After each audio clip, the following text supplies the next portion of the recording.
A nossa meditação hoje é sobre o Evangelho farisaico.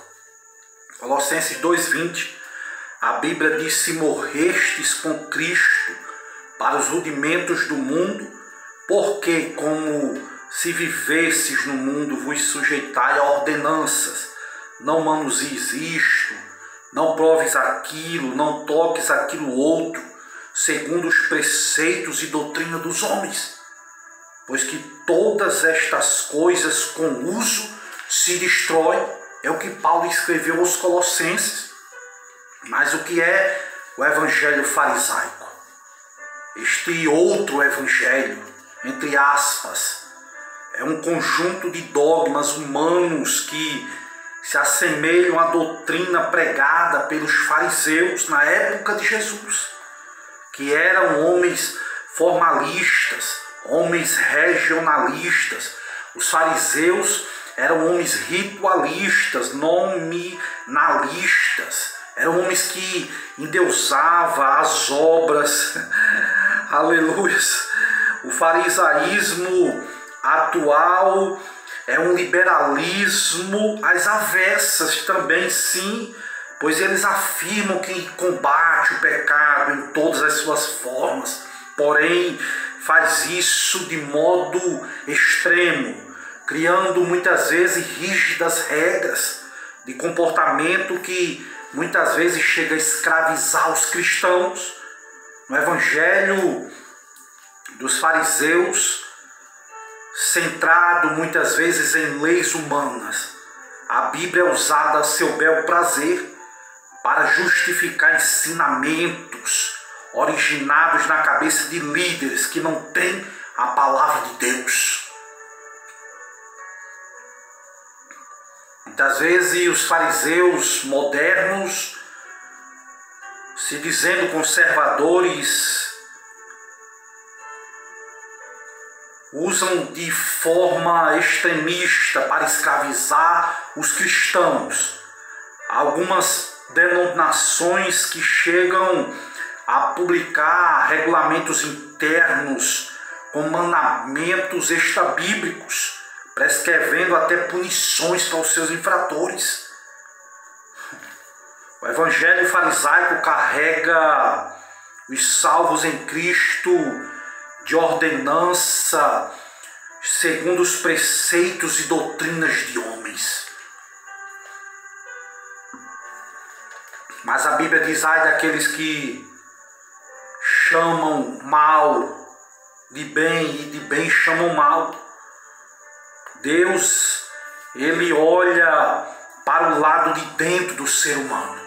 Ele vê primeiramente o coração e não a aparência. É o que está escrito lá em 1 Samuel 16:7. Um certo pastor,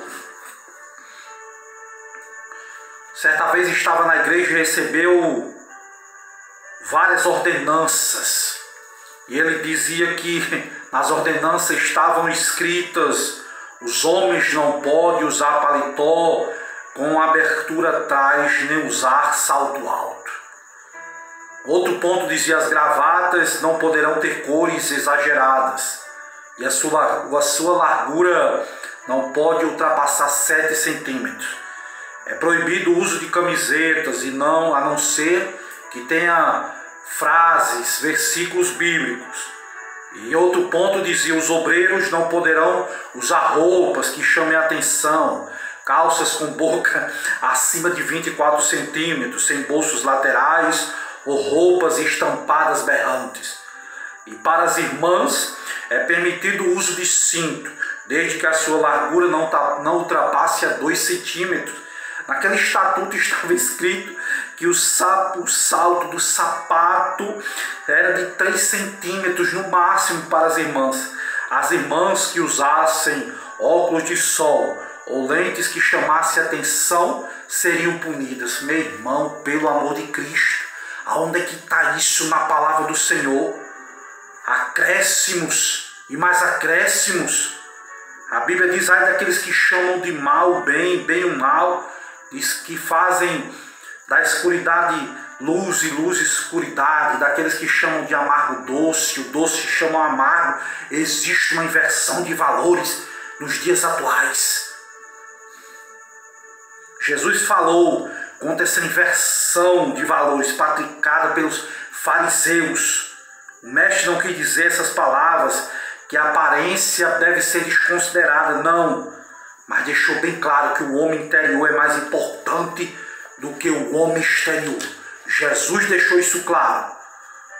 Se a santificação, então, não ocorrer no interior das pessoas, não adianta nada querer mudar as suas aparências. Então, o irmão Júlio quer dizer que a aparência não é importante? É importante, sim. A Bíblia diz lá, está escrito que, do mesmo modo, as mulheres devem se ataviar com trajes honestos, com pudor e modéstia, não com tranças, com ouro, com pérolas, com vestidos preciosos. Isso é doutrina e não costume. Interessante que antigamente, quando Paulo escreveu, Pedro também escreveu isso lá em 1 Pedro 3,3, é porque foram descobertas coisas arqueológicas que comprovavam o frisado de cabelos. As tranças das mulheres na época eram verdadeiros monumentos em cima da sua cabeça, em cima da sua auréola. Eram monumentos a ídolos que eram cuidadosamente erigidos sobre a cabeça das mulheres. Era uma coisa exagerada. Por isso que Paulo escreveu isso, por isso que Pedro escreveu isso. E a pergunta que fica é: santidade ou sanidade? Para os que seguem o falso evangelho farisaico, tudo é pecado. Usar bigode é pecado. Vestir uma camisa com uma cor mais viva para os fariseus é pecado. Certo irmão chegou a pensar que não encontraria Jesus nos ares caso ele voltasse, se ele estivesse tomando banho, porque um certo profeta lhe disse que no arrebatamento as pessoas nu iam ficar. Então o irmão tinha medo até de tomar banho. Olha só a que ponto, a que nível o evangelho farisaico chega. Os seguidores deste evangelho no passado proibiam muitas vezes os crentes de usar perfume, desodorante, alegando que nós já temos o bom perfume de Cristo. Meu irmão, pelo amor do Senhor, proibiam os crentes de ouvir rádio. Hoje se prega o evangelho através de rádio. Proibiam muitas vezes as irmãs de usarem uma bicicleta. Hoje as irmãs muitas vezes têm que fazer academia para cuidar do corpo, por causa das doenças hereditárias e outras coisas mais. Por quê? Porque se confunde doutrina com costume. A doutrina passa, o costume passa, mas a doutrina fica, porque a doutrina é de Deus.